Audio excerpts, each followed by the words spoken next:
So, Lawrence, welcome. Thank you for coming on. Bro, thank you for having me, man. I've been excited for this for the last couple of weeks, mate. To be honest, when you told me, I was like, yeah, another podcast. Yes. Yeah, I'm on that. You're a busy man to track down, to be Not fair, as busy mate. as you, bro. Like, yeah, I've missed just as many of your calls as you've missed of mine, to be honest. So, No, I appreciate you being here today. mate, pleasure, man. Pleasure. Thank you. So, for anyone that don't know, Thor's Trees. Yeah, forest trees, baby. Yeah, I hear this. No, that's me. Yeah, I'm the tree guy. Yeah. So you're in.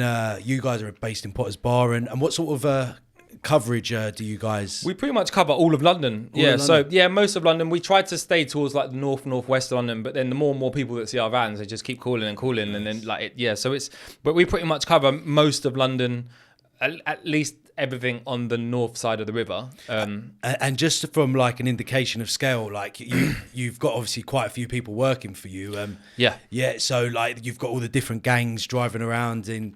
Yeah. I've got a team of about 25 people and growing.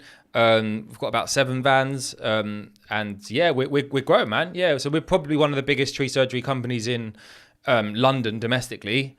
And the goal is to just keep growing and keep dominating and keep winning as a company, as a team. That's brilliant. And so how long you guys been running now? So been going since, I started the company from the back of my car in 2015, but that's a snapshot of me going out by myself and fucking my car up. But now I did that for about 1.5 years, 2 years, and then so we kind of started Thor's Trees properly as a company when I was employing people. Since 2017, so 16, 17. So you're looking at like 18, 19, 20. I'm so bad at maths, man. 17, 18, 19, 20, 21, 22, 23. So about 7 years. Yeah, 8 years. Brilliant. So yeah, it's going from strength to strength. Yeah. Look, man, we all have our shit days, bro. Like, like I'm not gonna lie, it's not all amazing at work all of the time, but a good 80% of the time things are great, and then when things are bad, they're just really bad. You know what I mean? Like they're just like, oh my god, we're fucked. We're fucked. And then you go from completely fucked to, oh, that's sweet, bro. We got nothing to worry about, man. This is easy. You've got the 6th team, and nothing in between. So how does it work? Do people just book you in, or is it emergencies? Is it when something just presents itself, you just got to jump all over it? How do you how do you get your work? Is it just through the private sector? Or? Yeah, so 80% of our revenue comes from B2C clients. So like domestic, your average homeowner or landlord and what have you. Just and then 20% of our revenue comes from contractual work. So we do a little bit of local authority work, a little bit of stuff for like builders or landscapers, schools and stuff like that.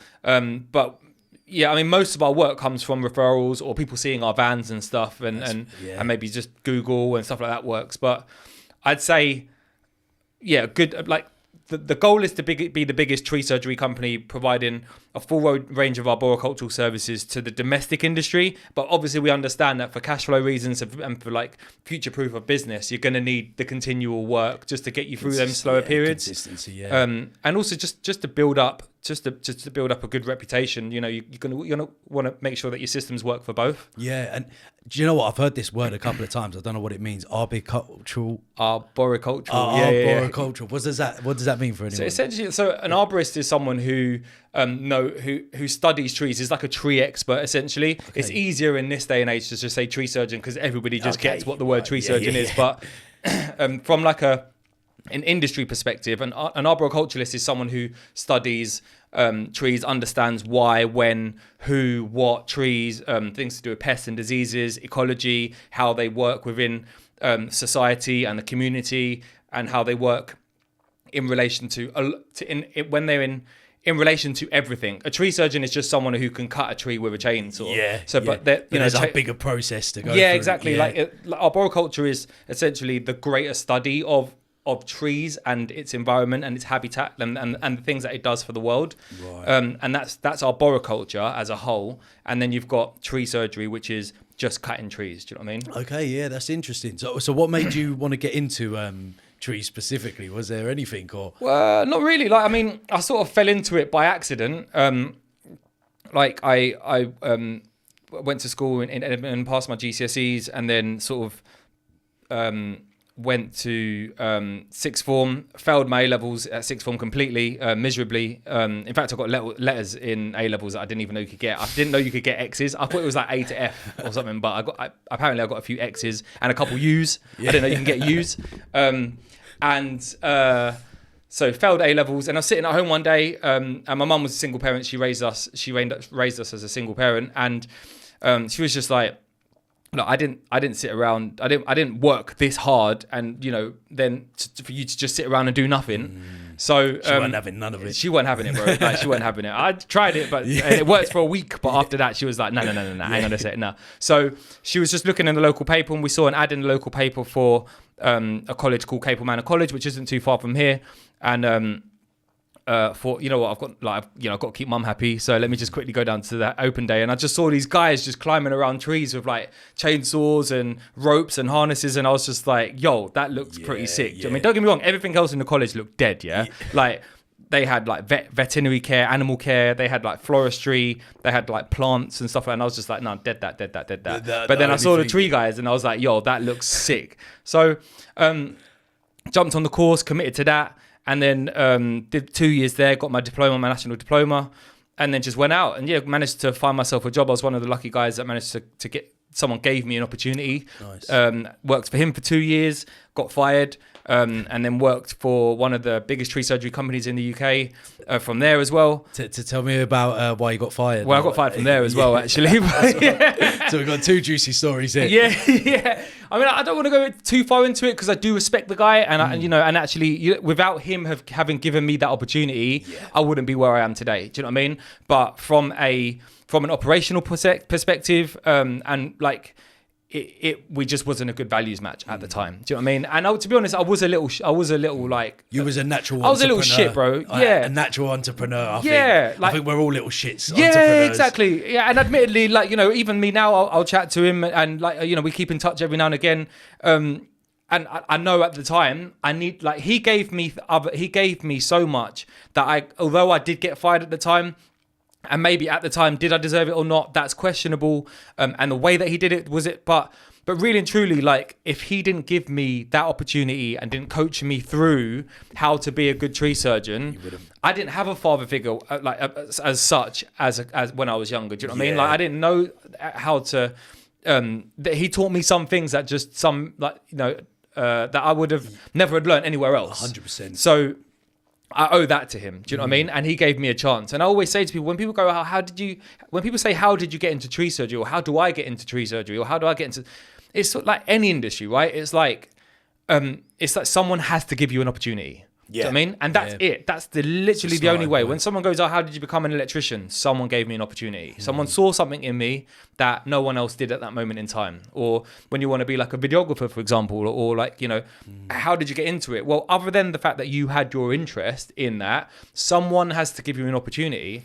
Yeah, that's what he did for me, You got to put yourself out there as well, right? You can't just expect these things to always come round to you. You've got to be a bit of a go-getter in life. Yeah. But especially even when you go out on your own, like, I keep referring to this, but there's that begging bowl stage where when there's an opportunity to work and do something, you got to take it. Like 100%. Like you've got to jump all over it. You can't be picking and choosing from the off start what's going on here, what's going on there, like, because you're restricting your opportunity to blossom and grow into what you're trying to achieve, essentially. 100%. Yeah. I mean, even with like, even how I got introduced to him, like I was walking through Tesco's one day, and some guy Mark was that I now know, but I didn't know him back then. Just saw this guy walking down the aisles in Tesco, and it said tree surgeon on his back, on the back. So I was like, cool. I was literally walking up. I was just thinking, should I go up to him and say something? No. Actually, no. Let me go say something. Because I was looking for a job at the time. Let me go say something. And no. And then eventually I plucked up the courage. I was like, I got nothing to lose, man. Do you know what I mean? I need a job. This guy's a tree surgeon. It literally says it on his fucking back. Do you know what I mean? Like, so I checked for him. I just said, look, hey, just finished college. Is there anything I could do for you? Do you know what I mean? He's like, look, I haven't got any work, but I've got someone that might be looking for something. And then he introduced me to this guy, and it was just upwards from there. Do you know what I mean? Oh, brilliant. Turned up to his house, knocked on his door. Hi, my name's so, like, and it was just like, and the journey began then. So like, I'm just grateful for the opportunities he gave me. And yeah, eventually I got fired, whether I got fired because I'm a little shit or because I was making decisions that maybe he didn't feel comfortable with, or maybe I wasn't. But at the end of the day, it didn't work out, and look at, and it worked out, and it got me to the next level, So I remember leaving there, and then, and I was really down at the time, man. Like, when you get fired as a kid, but then also with your parents being foreigners as well, and then you losing your job, no matter what, is your fault. Do you know what I mean? Like, your parents are like, what the fuck did you do for you to lose your job? And I was like, anyway. I remember crying because he did actually like make me walk home like the whole way back, like from the job, like got kicked off on the job. And I remember crying all the way back home, like to my, like walking. I must have walked about 3 miles back home. And it was a real down moment for me. And then, and I got home, and then I just literally, after my mom was like, you need to find another job, I just jumped online and was searching for other jobs.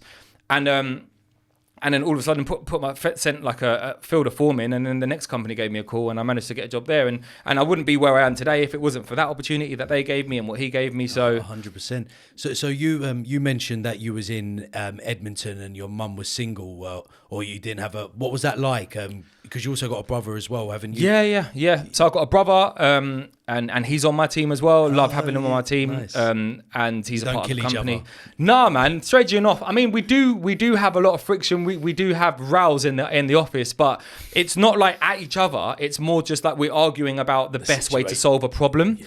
And it's not like I'm right, you're wrong. It's more like, look, the goal is to do this. I think we should do it like this. He argues out that it should be done like this. We battle it out, and then we decide amongst ourselves, because it's good to have differing opinions of, like, I'm not always right and he's not always right, and no one in the organization is not always right. But you don't want to be in fear of conflict in a team. Do you know what I mean? Like, of course. You want, like, conflict is good.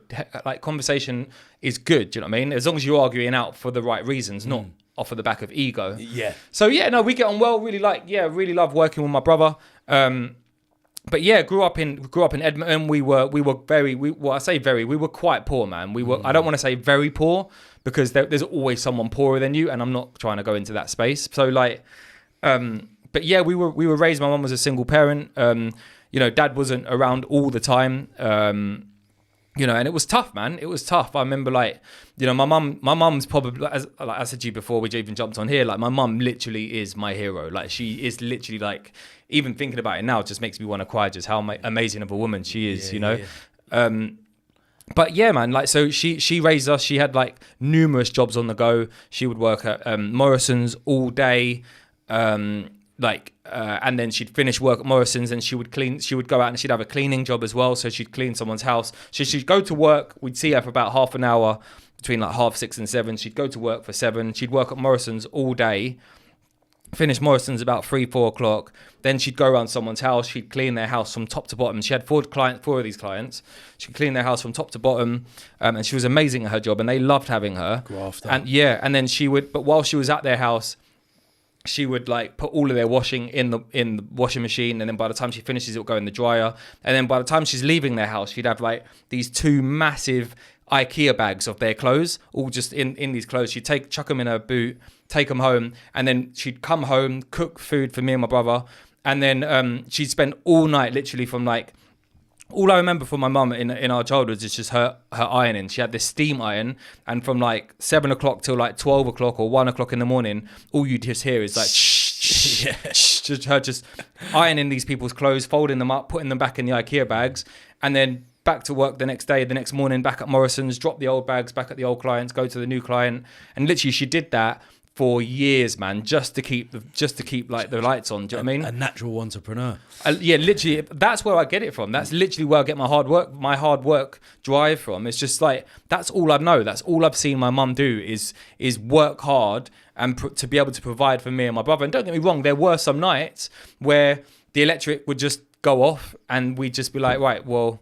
And, my mum would try and say something funny and what have you, but then all the candles come out and we've got to light the candles because there was just no money to put into the electric meter. Wow. And like, sometimes we would, like, go into, like, the pound drawer or the pound jar or, like, the penny jar, and we'd count all the pennies up, and then go down to the corner shop and give him all of our change to get the key topped up by like a 5 or something. And then I remember balancing at the top of on the top of 2 chairs, trying to get the electric key back in, and you put the key in, it goes doo-doo, and then all the electric goes back on. You're like, yeah, sweet. So we look back at it now, and in the moment as a kid, you don't think like that. But as an adult, when you look back at just how amazing what this woman did to be able to put food on the table for me and my brother, and just keep the lights on and make sure we've always got a roof over our head, and even with like shoes and trainers and stuff like that, we look back at it now. I mean, even my brother, we talk about it sometimes, and we just say like how lucky we are, how far we've come from there. Where even there were some nights where my mum, I remember I'd be sitting here, my brother would be sitting on the table, my mum would be sitting there,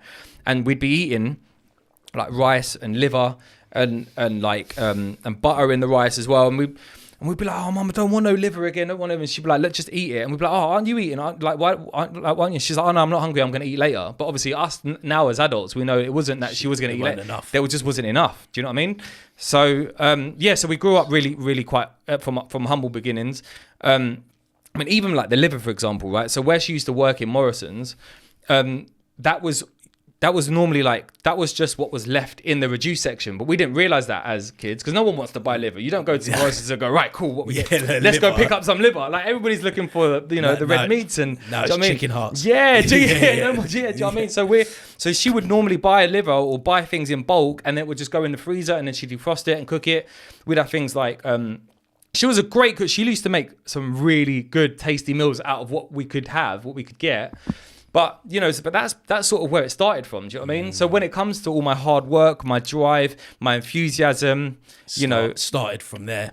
All starts from mum, man. Yeah. It all begins from mum. Yeah. Even me being a tree surgeon, like what I said, like my mum saw the local ad in the paper, in the back of the paper for Capel Manor. I wouldn't have gone to Capel Manor if mum didn't say, get your ass clot off get off the sofa. Well. Yeah, well, yeah.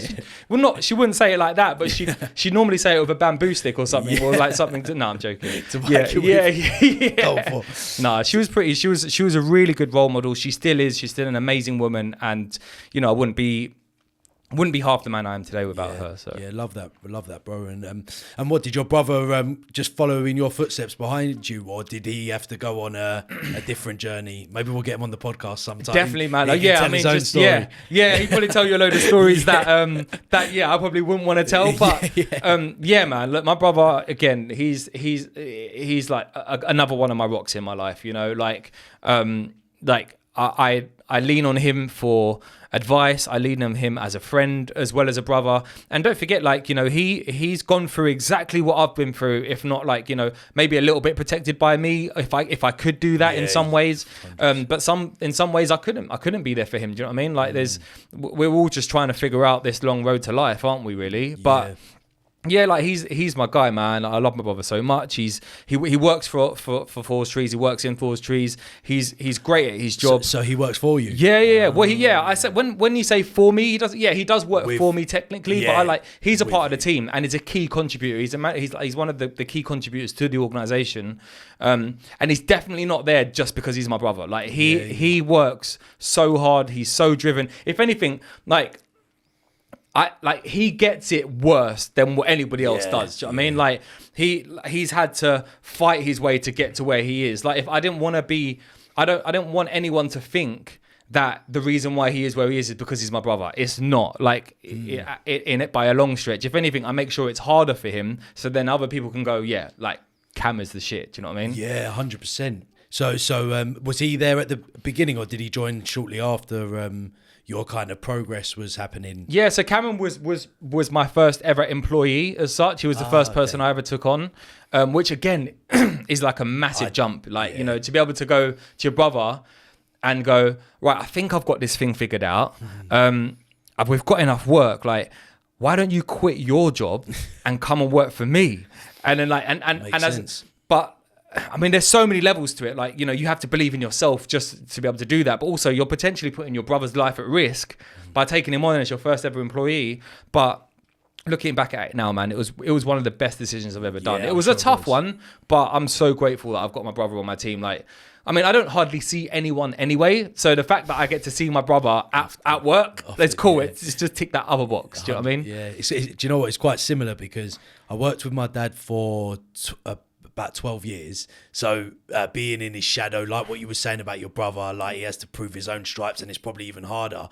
I can really resonate with that and understand that. But I'm sure he's like a great person to have around, and knowing that you guys got each other's back, like a brother's bond is like the strongest. Do you know what? It's actually like, it's actually a gift when someone goes in hard on you. Do you know what I mean? Like, if all you've got is an easy road to success, that's not a gift. Do you know what I mean? Like, when someone's hard on you and someone's tough on you, all they're doing is toughening you up for a situation that may one day present itself, and you'll be even more prepared to give it the energy that it requires, rather than someone raising you soft. I always say to people, like, you'd rather be a warrior in a garden than a gardener in a war. I think I've told you this before as well.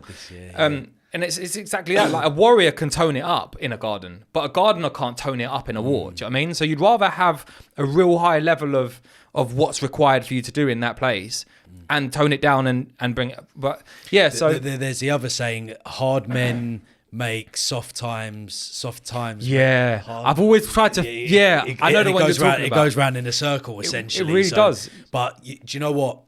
It's especially in 2023, it's such a grey area. But having a tough upbringing or early, if it's tough earlier, like, it really serves you a lot of dividends as you go through your journey in life, because life is hard anyway. Bro, it's essential now that you go through toughness. You just have to. Like, I don't know anyone who's ultra successful that hasn't had some sort of traumatic past or traumatic, something to kickstart their drive. Do you know what I mean? You just don't want to be the softest guy in the room. I certainly don't want to be the softest guy in the room. Do you know what I mean? Like, if anything, you sort of like, when you're building up a strategy, you kind of want strong people around you. Do you know what I mean? You want people with resilience. You want drive and bravery. Yeah, because like, to grow forest trees requires not only you to have that mindset, but everyone around you to have that mindset. If you've got people that I'm kind of interested, kind of not, that's not serving you. We don't need that here. Do you know what I mean? It's not going to be a good values match. Now, don't get me wrong. Like, there is a place in an organization for every different profile of person. Do you know what I mean? Like, and you can't have everyone being the same in the organization, but there are certain character traits that would be preferred, and being dominant in some areas, having a dominance profile in some areas would serve you well. Like, you don't want to not have a dominance profile in sales. Like, you need to be dominating. But everything is about timing. Like, when it's at your earlier stages, it needs that good strong energy to like push something in the direction. And then as it takes another level up, it requires different type of people, and then different type of people. Yeah. But in the first, I don't know, what I've experienced the first 5 years, you need some serious go-getters. Don't get me wrong, that help. They still got to have a balance in a business, but everyone has to be driving towards that ultimate same goal. Yeah, and everyone has to believe in it. And like, leadership starts from the top down. Do you know what I mean?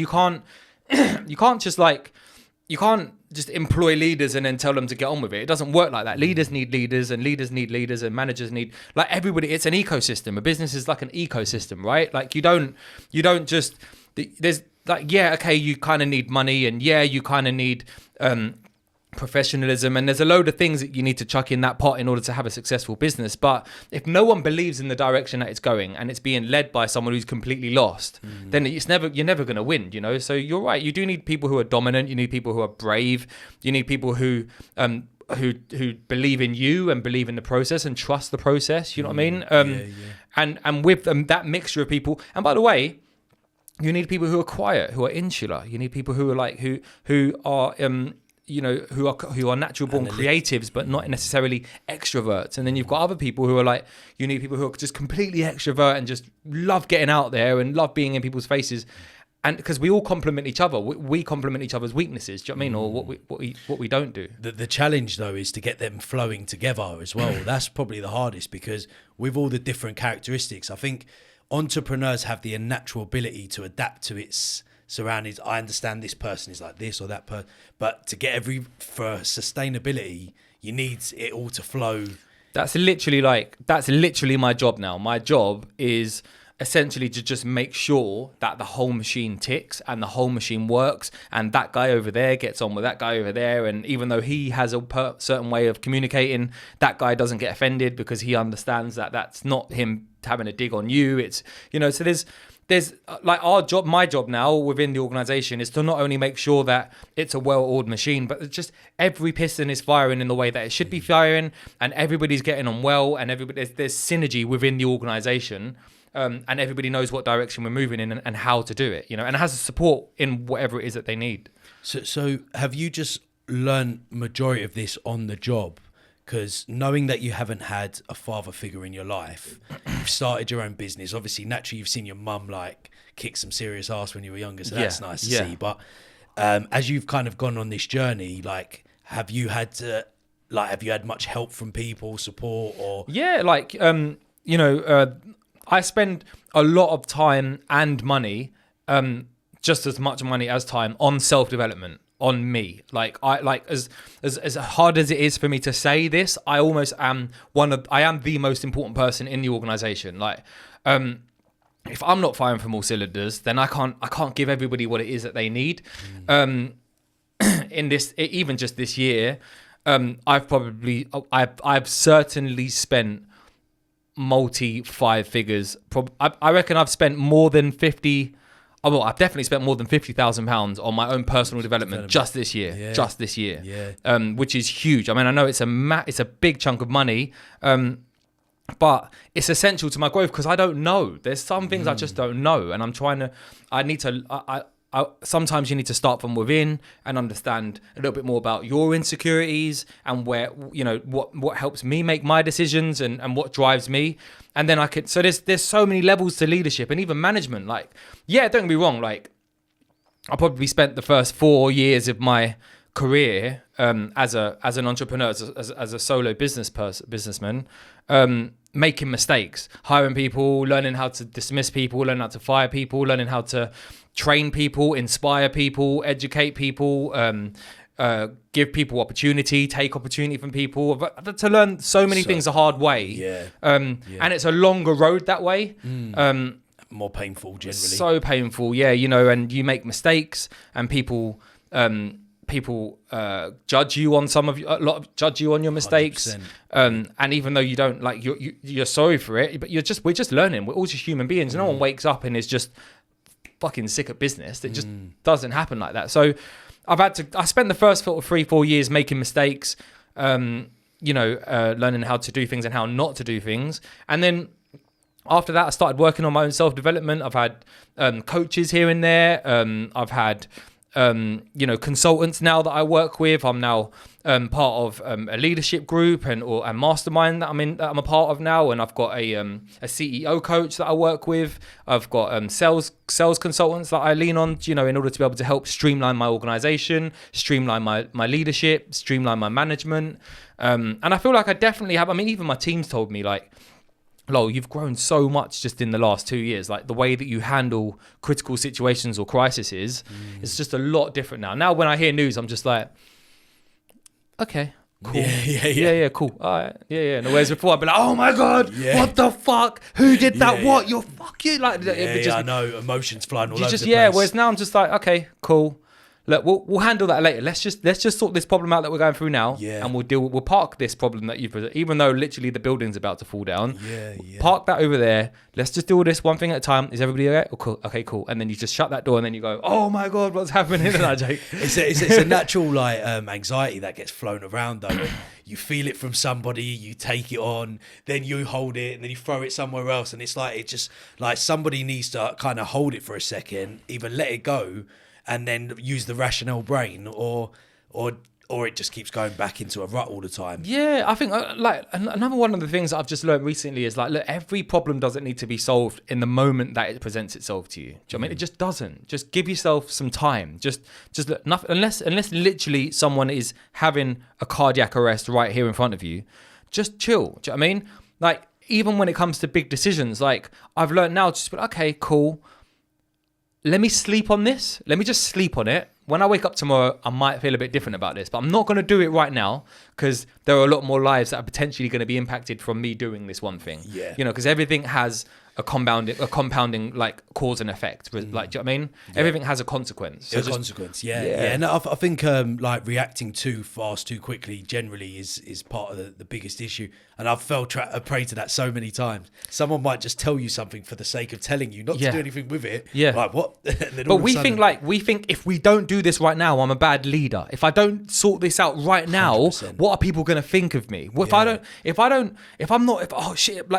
going to look like an idiot, they're going to think I don't know. And if they think I don't know, that's going to make me look bad because I should know because I'm their boss. And and I've been there. Yeah. Actually, if you as you grow up and as you mature up in business, it's like, okay, cool. Like actually, it takes a lot more of a leader to just slow things down because it's their panic, not your panic. Do you know what I mean? So just be like, cool, all right, yeah, don't worry about it.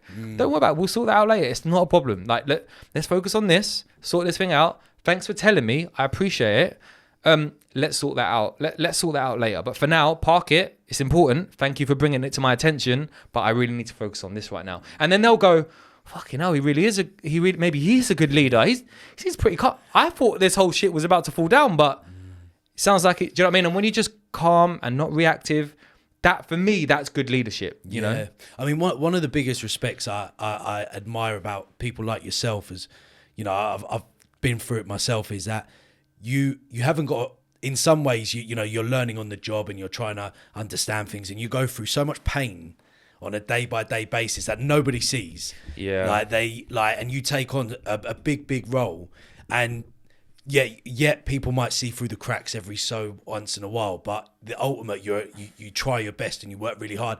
But it's having that conviction of showing up every single day that is a very like empowering thing for people to see, like where like look at Thor, like he's doing this like every single day, like he's had a really bad day but he's still showing up. And I think that's a very inspiring way to be in life, to help other people in there. Yeah, I mean, look, bro, like I'm here to keep it real, yeah, and I'm not gonna prance around and say that I've got like I'm on top of everything in every moment of the day. I can guarantee you 80% of the day I'm like there's something going on in my life, whether it be personal, like we are all human beings. Bosses and leaders are human beings. Like, and everybody now knows that we're going through some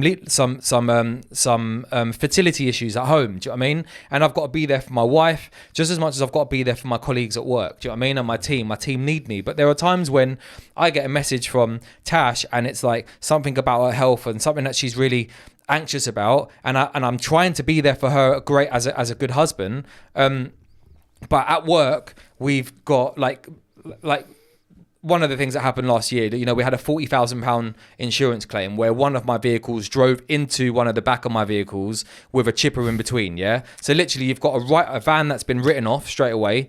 I've got a chipper that's been completely squashed and that's completely written off. That was attached to one of my other vans, which is driven into the back of someone else's into a third party van. I think that the claim probably set us back about, I think it was more than 40k. I think it's still a little bit of an open claim because the guys who we hit in front of them are claiming whiplash and it's still open. But that threw our insurance policy up from what was like our fleet policy was about £8,000. I think it's something ridiculous like £19,000 this year, right? And I remember the day when I found out that our insurance premium had gone up, and I'm chasing around trying to figure out where are we gonna find this extra 10, 11 grand from, and how are we gonna pay it now because our insurance policies. And so we're dealing with a whole money issue at work and cash flow and all of that, whilst trying to be there for my wife, whilst trying to, and then maybe the dog might be like ill and the dog's good, and it's just like all of this stress, a lot of pressure.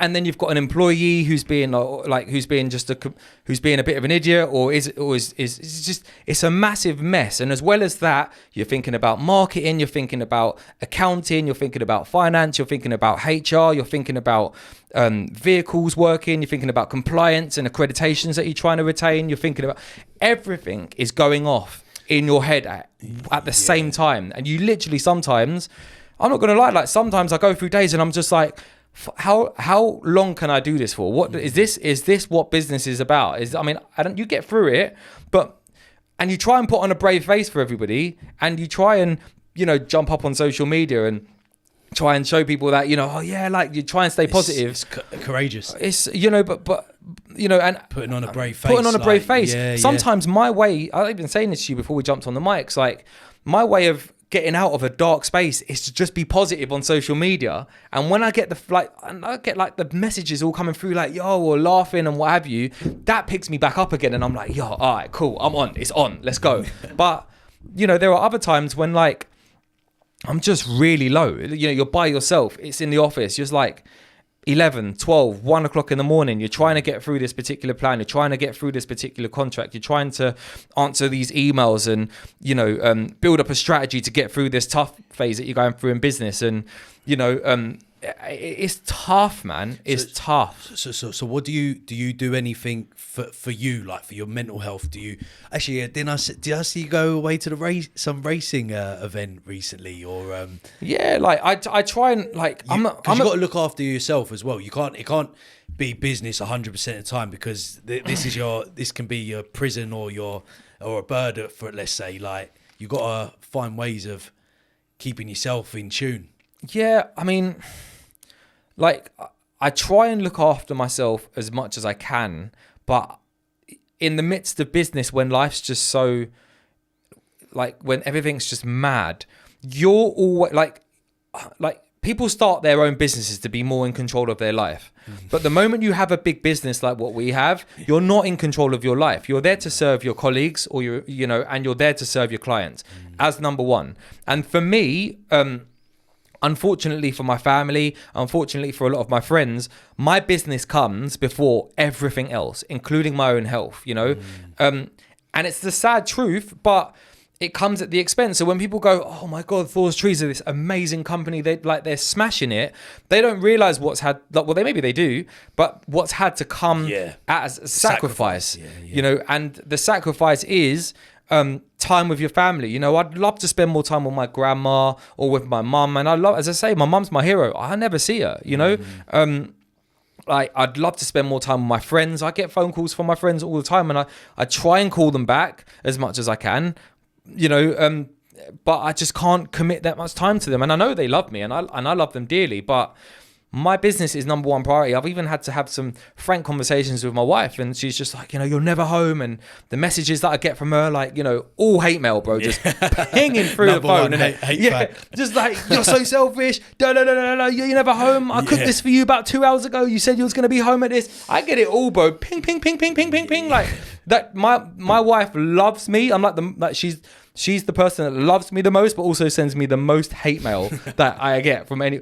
But she knows, and that's why I love her so much, is that she knows that the business of my success is the success of my business is the most important thing to me in this moment in time of my life. Yeah. And I'm one of these weird guys that, you know, when I do something, I go all in on this thing. Do you know what I mean? Like I'm all in, and I'm either that or I just don't bother doing it. And I hope to God I never lose my drive in business, because it's what's created your success in the first place. Yeah, you know, I don't want to say that I identify with business, because I feel like I've had to try and draw myself away from that persona, because like, you know, when, like, for example, when you have a bad day at work, it has an effect onto us personally, doesn't it? We take it personal. Like, you know, you can almost guarantee that a good day when you get home is because you've had a good day at work.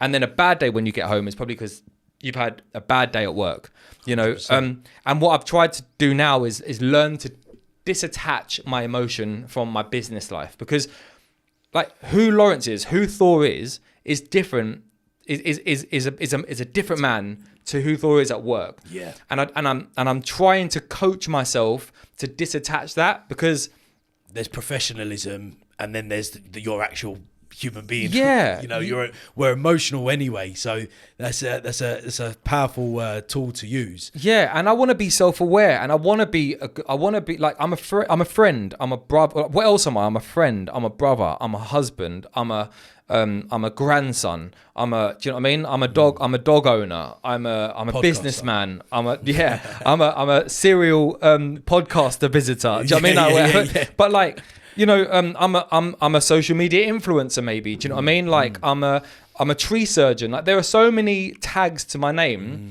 but the only one that I latch onto is that I'm a businessman, or I'm an entrepreneur, or like I'm an investor. Natural. Yeah, and I'm not just an investor. I'm not just a businessman. I'm not just there are other parts to me, and I've really had to, like, especially in the last year, just try and like disattach who I am to the business, because God forbid, hopefully it doesn't, but if Thor's trees fucked up, yeah, and we had to close Thor's trees, yeah, does that mean that I'm a nobody? Nah, man. Like, I'm still a valuable individual. I still have a soul. I still have a kind heart. I still do things. I've got charities that I'm associated with, and I'm a trustee for, and there are so many levels to who I am, and it's not just businessman. So what's the charities and trustee around? So I'm a trustee for a company called a charity called Insu's Name. So we fundraise. We fundraise for brain tumor research.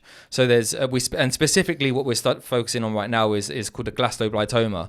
A good few years ago now, my cousin, she died of a brain tumor, and I saw the effect that it had on my whole family. And it's just that side of the family aren't really too close, and as much as we'd love to be, or at least where I'd like them to be, but we're just not. But that death really sent a ripple through the whole company, and everybody came together for a little moment in time, and because we really felt what happened there with her, and she sadly passed away with a brain tumor, and she was very young, man. I think she was about 12 or 13 at the time, and then obviously from there I then became a businessman, and we sort of like trickled out away from the family, but I never lost sight of what that death did for the family in that snapshot of that time.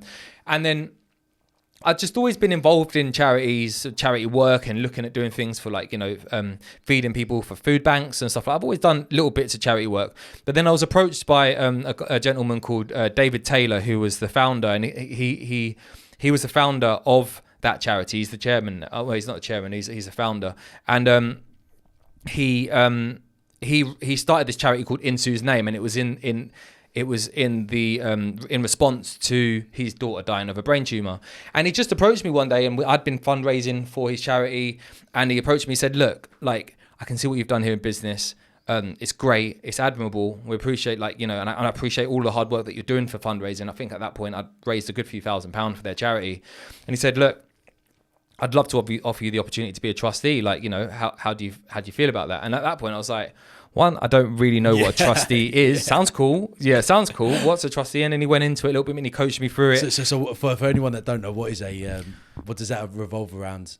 What, as in being a trustee? Yeah. So a trustee is someone who is like the gatekeeper of the direction and the decisions get made within a charity. And we make sure that all the decisions that get made and all the strategies that get built behind the charity are within the best interests of what that charity is there left to serve. Brilliant. And we help build up like a plan, and we forecast things, and we meet like sort of once every quarter or so, and we discuss the strategic issues that the charity might be having.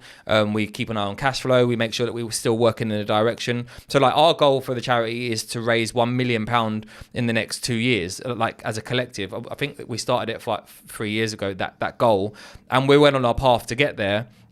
But we know that also it takes every single day that the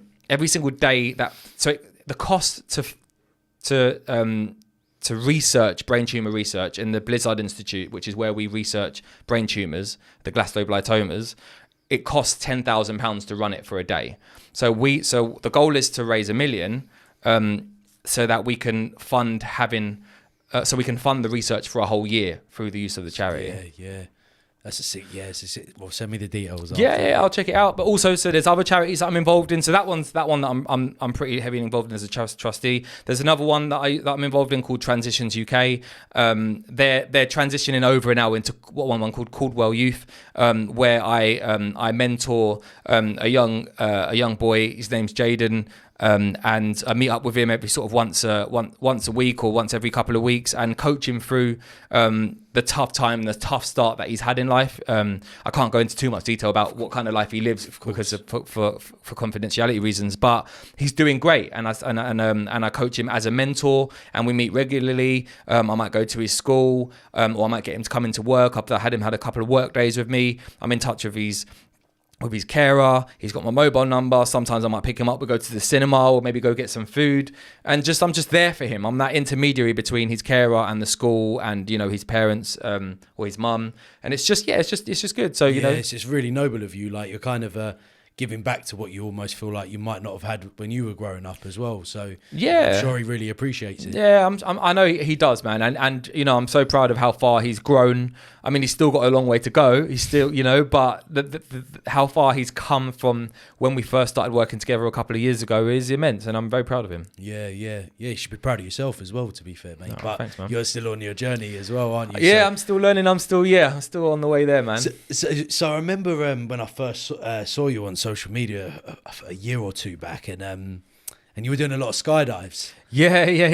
Another one of the many hobbies that I have. Yeah. So, love skydiving, man. Have you ever gone skydiving? Do you know what? I've always wanted to. I had an experience one, but they had to cancel it on the day so I'm full of anxiety. We're getting ready to do it in Australia. Well, we need to make sure we get you down on jumping out of a plane, man. Please. Like, we'll sort that out. Maybe what we could do is I'll have you jump on one of the fundraising activities with Insu's name, and you can jump out for free as long as you raise over £500, okay. and I'll make sure that you I'm jumping out with you. Yeah, we'll talk about it. No, it's happening, bro. Yeah, I want a commitment out of you. But no, yeah, so, bro, it's like one of my many hobbies. As I say, when I get into something, I'm all in on it. And I've done everything from skydiving, cycling, running. I've done like horse riding, so I've done dressage, show jumping, cross country. I've done things to do with like firearms, shooting, shotguns. I've done like literally rock climbing. Like my mum, the other day, my mum was going through the shed, yeah.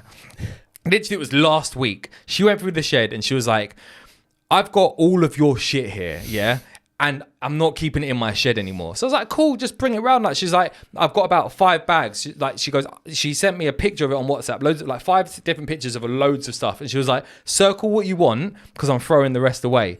I was like, okay, cool. So I looked through these pictures. I'm like, fucking hell, horse riding hats, whips, like bouldering shoes, cycling inner tubes and bike, because I used to be a bike mechanic. So like just everything was in there, and she brought it to my house, and I haven't got through it yet. I haven't managed to get through all of her stuff, but restart the whole process all over again. Yeah, I've tried a few of the shoes on, put their silly hat on every now and just sort of, like, I remember reminisce back to the days, but I've done everything. But yeah, I love skydiving, man. Like, I wish I had more time for it. But how many dives have you done? I've probably done I think I'm on about 170, 180 skydives, solo skydives. Yeah, it's so impressive. Bro, it's so fun, man. It's the best feeling in the world, man.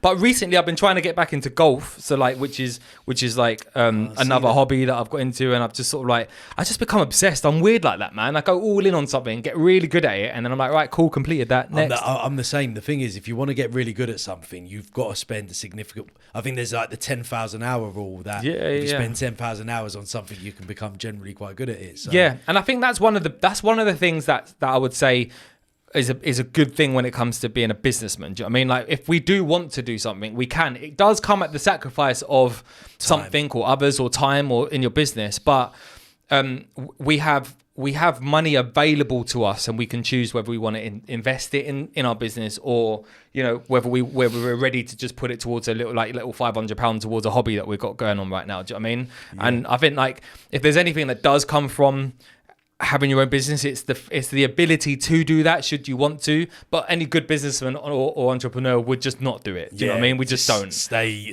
focused on the end goal, which is to build a sustainable, successful business. 100%. Because I've seen your office now. I mean, the one thing I love is. Is for a nickname, or is for, Well, Thor's my middle name. It is actually is. So it's Lawrence-Thor Stephen. Nice. Yeah. So I saw the real life axe in your in your office. Hopefully, you don't have to use that on anyone. No, so do you know what? Funny story with that axe. My first boss, he hopefully he won't mind me saying this, but like he went through a very tough time in his life, and recently. Well, not recently, but about a couple of years ago. And, you know, and I reached out to him in a time, and it was tough for me to reach out to him at the time because obviously we had our differences, how we peeled away from each other. But I heard through the grapevine that he was going through a bit of a tough time, and like just ate humble pie and reached out to him.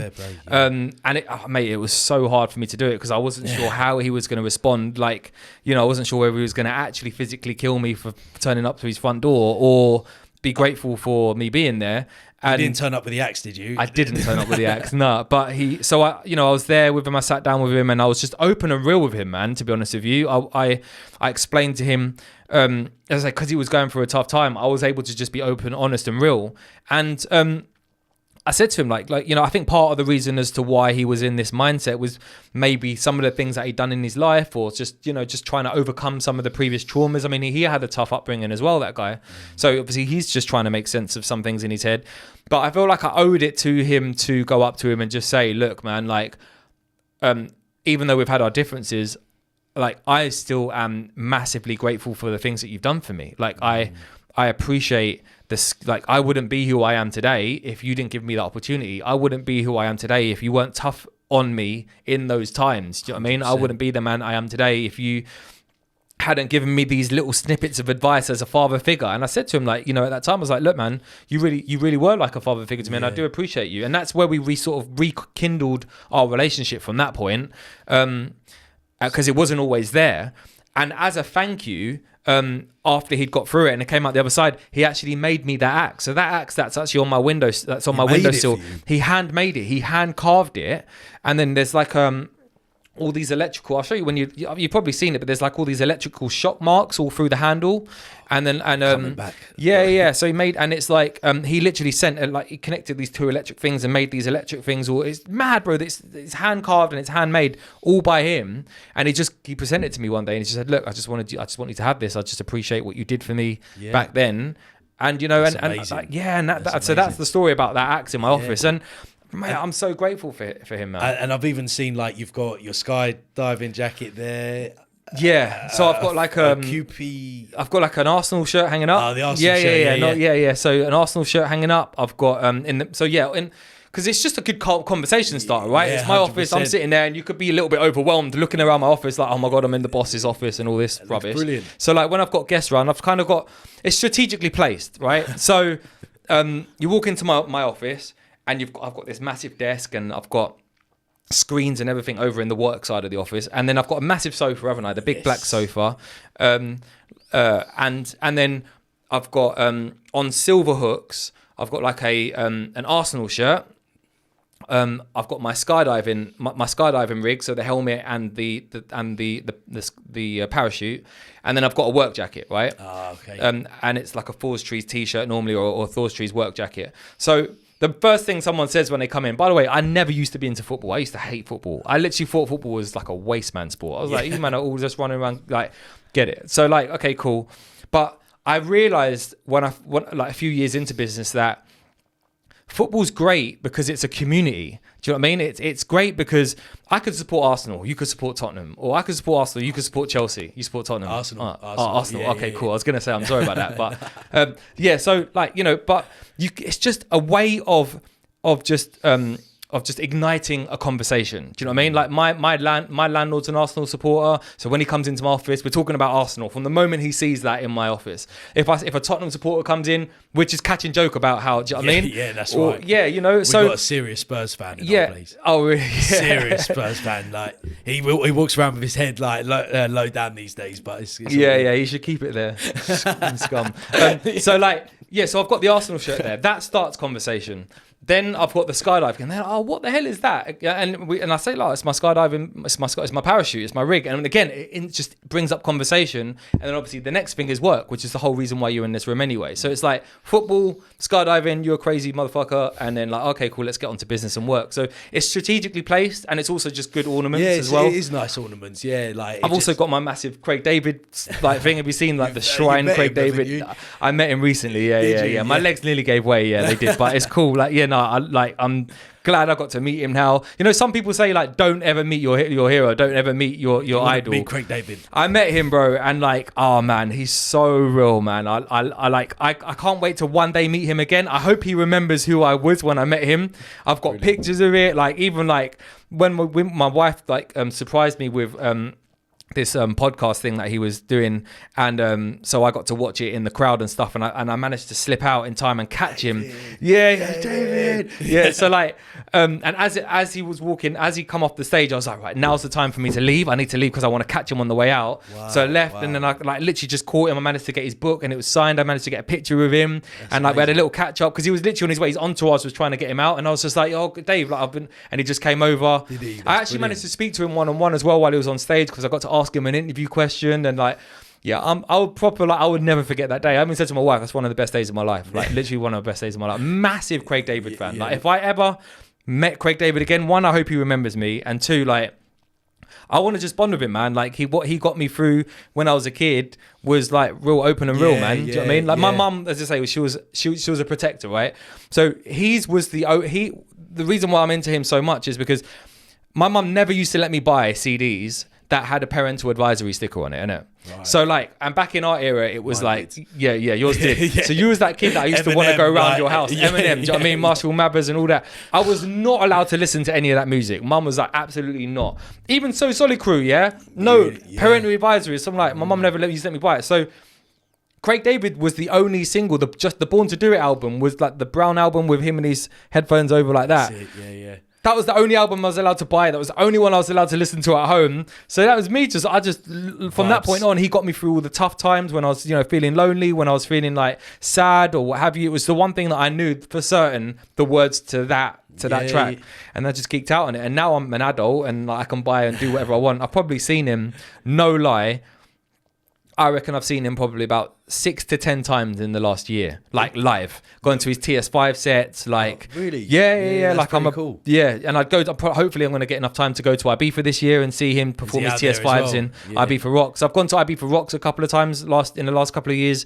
I've even called up Ibiza Rocks and said, I need the best balcony to watch Craig David TS5, yeah? And I reached out literally, and they were like, I was like, I want you to send me a picture of where the stage is and where he is, so I can just confirm that you're giving me the best room to watch his shows. But so what you're essentially doing is showing your wife how she should be to you.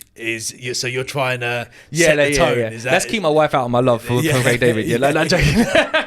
No, man. So yeah, I'm just a massive Craig David fan. It's just for me, bro, it's just an out, man. Do you know what I mean? Like for me, if I'm 100% business. Well, I'm 99% business, and then that 1%, I just want it to be. I want to be certain that it's that. Yeah. So then, when I'm switching off, it's that, and when I'm not, it's back to business, rather than just have confusion of things all over the place. 100%. You know what I mean? Yeah, I hear you. I hear you. And so what's next for Lawrence or for Fours or both? I don't know, man. Like. One, I think I'm just trying to focus on being the best version of me. Hopefully at some point in the next few months or years, I'm going to be a parent. So that's a whole new, fingers crossed, our fertility, our IVF works out. And hopefully we've got some good news in the up and coming months, which is just, we've gone through, we've just had our second embryo implant transplant, so hopefully that works out. And that's been a journey, man, like just trying to come to terms with being unable to, or just like infertile as a man. Do you know what I mean? Like that's been a real challenge for me. And to put yourself out there as well. Like I remember you posting that. Was it last year? Yeah. And you literally just put that on your social media just like that. And I was like, I don't know how long it took you to press that send button, mind you. It does. You know what? It doesn't take me that long. I feel like I seek, the way that I seek happiness is by helping others. Like, and from a genuine place, like if I can help someone get through something, because there were so many people that helped my mum get through her tough times, and they were there for her. And I will never forget, some of the things that people have done for me, and my mum and my family when we were growing up and going through tough times. So for me personally, I get passionate about helping people. So when I'm feeling down, when I'm feeling lonely, when I'm feeling slightly maybe a little bit depressed or anxious, if I know I'm helping someone, like that's why I'll pull up the phone and I'll be like, yo, because if I'm like, wow, I'm going to inspire someone, that'll pick me back up. It's for somebody else, not it's for for you. someone else.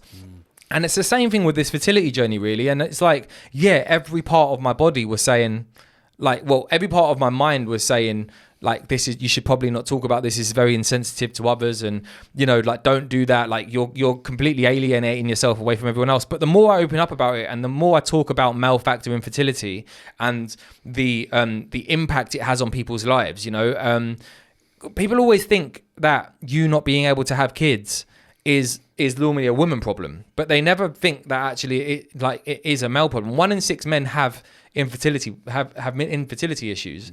And that's big. And it's just not spoken about enough. And it gets to us. I mean, even me, a quote unquote successful entrepreneur, has got anything else that I want. Like I could technically walk into 99% of the shops, pick something off of the shelf and not have to worry about what it costs before I put it through the till. But I can't have a kid.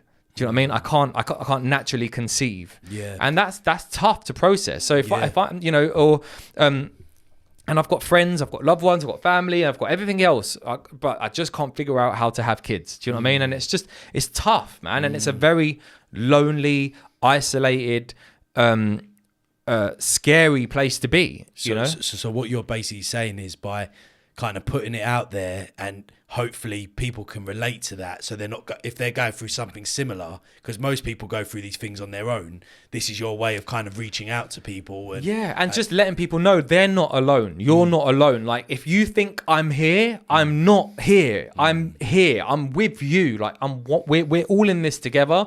And bro, like, it's crazy how many men have reached out to me and said thank you for saying that. Like, literally, it makes me want to cry now. It's overwhelming just how many men are going through what I'm going through. Do you know what I mean? And the struggle, that the insecurity, the shame you feel from and the fact that I've just come out and I've only put probably about 4 or 5 posts up, has just created this overwhelming community of people who now don't mind talking about it, and now have actually realised that some of them have got kids, by the way, now, and they're over through it, and they just wished, they say, oh, you know what, I'm like, thank you for saying that. I like, by the way, my baby X was through IVF, and my baby this was, and some of them, the families I knew, the kids I know, but they just never opened up about it. It was just never common knowledge to talk about it. It was a taboo subject. It's almost like, it's a place of shame for some people. But I hear that, because I think as life kind of evolves and develops, I think a lot more things are going to start being put out there, how people feel, men's mental health, these things where people just suffer in silence, essentially. But people are like, you are making a statement by putting it out there to the world. It's like, Lawrence, look what Lawrence is doing. Oh, if Lawrence can do that, maybe I can do that. Yeah. And it just starts opening up a bigger conversation. Yeah, look, bro, I know that not everybody doesn't have to deal with it in that way. Like, some people just like to keep their business to themselves. That's cool, But some people are in that void. Some people are in that space that they want to talk about it, but there's just not a safe space to talk about it, or they want to tell others about it. But again, like, there's so many levels to this. They just want to be there. They just want to be strong, seen as the strong man for their wife. Do you know what I mean? They just want to be seen as the person who is the man in the house. Do you know what I mean? And men don't cry, and men don't get emotional, and rah, rah, rah. But actually, like, sometimes we do just need to just like exhale. Sometimes we do just need to have a moment where we're crying our eyes out by ourselves, even if it's by yourself in your office, or even if it's with your wife's arms around you or something like that. Nothing wrong with some people just wanting to open up. It doesn't make you weak. It doesn't, if anything, it makes you stronger, because it's like, I'm running towards what feels like the most uncomfortable thing to do right now. I think you're actually naturally processing your emotions as well. I think one of the issues, we suppress so much of our emotions. We don't know how to feel and when to feel, and then all of a sudden we get really angry, we get really upset, we start taking things as coping mechanisms. Really connecting with your emotions actually gives you a chance of dealing with 100%, man. Issues. And as I say, like, everyone's got their own way of dealing with it, but it doesn't make you any less of a man to just open up with your friends or open up with just people and know that you're not going through this alone, and it's not a sign of weakness to talk about it. And the same thing, by the way, comes to business, comes to relationships, comes to, do you know what I mean? Like, if you don't have to tell everyone about it, but maybe just reaching out to one or two people and having a safe space where you can just express that, I'm feeling really down about this. I'm feeling really emotional about this. I'm feeling really sad about this, or I'm feeling really excited about this, or I'm not quite sure how to feel about this. That's normal, Yeah, I think you've just got to be brave as well. And, sometimes we overthink things too much rather than just talking to that individual about what we need to talk to about.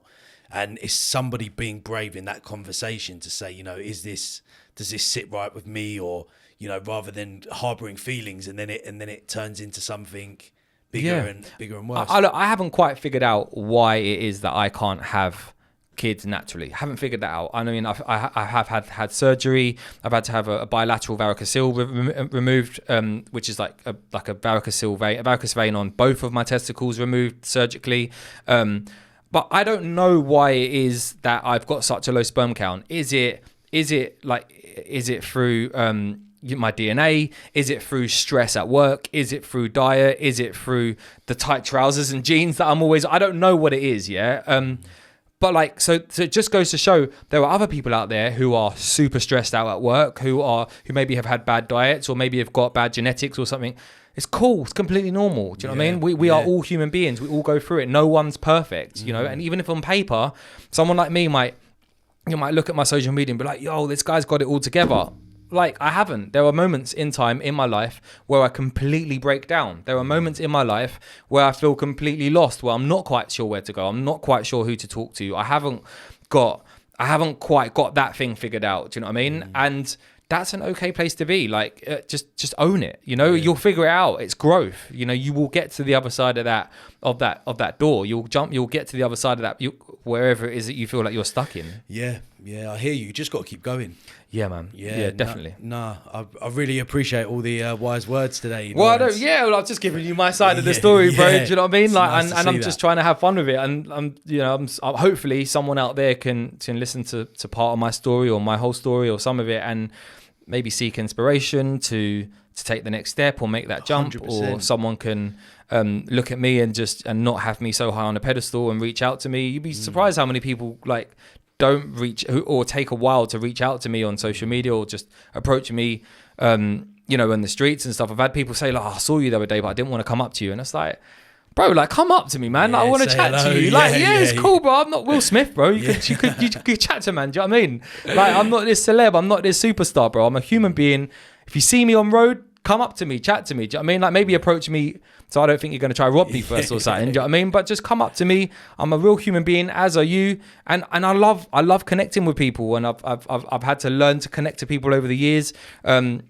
Deep down inside, bro, as much as everybody sees this energy of me and what type of person, I might be seen as this extrovert,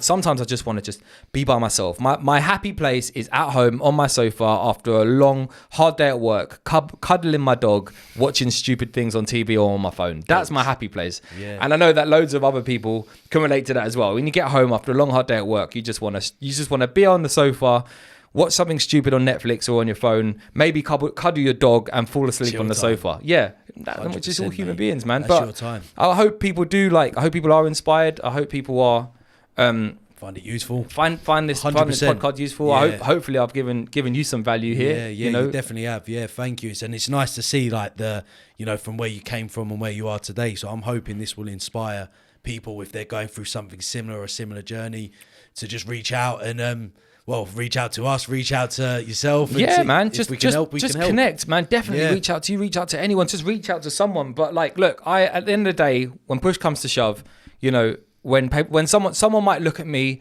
driving down the road or driving in my supercar or standing at the front of my business, or they might look at me at this big thing that I'm not. I'm just this little insecure kid that started off from a very humble beginnings, with a single mother that raised me, and I've got just as many insecurities as what you have. If anything, I'm probably more insecure than what you are. but I'm just trying to figure it out along the way, and that's just who I am. We're all just humans, you know. Yeah, appreciate that. Thank you, Lawrence. No, thanks a lot, man. It's been a pleasure, and I've had a lot of fun with this. So hopefully there'll be some other time. Yeah, 100%. Appreciate it, man. Part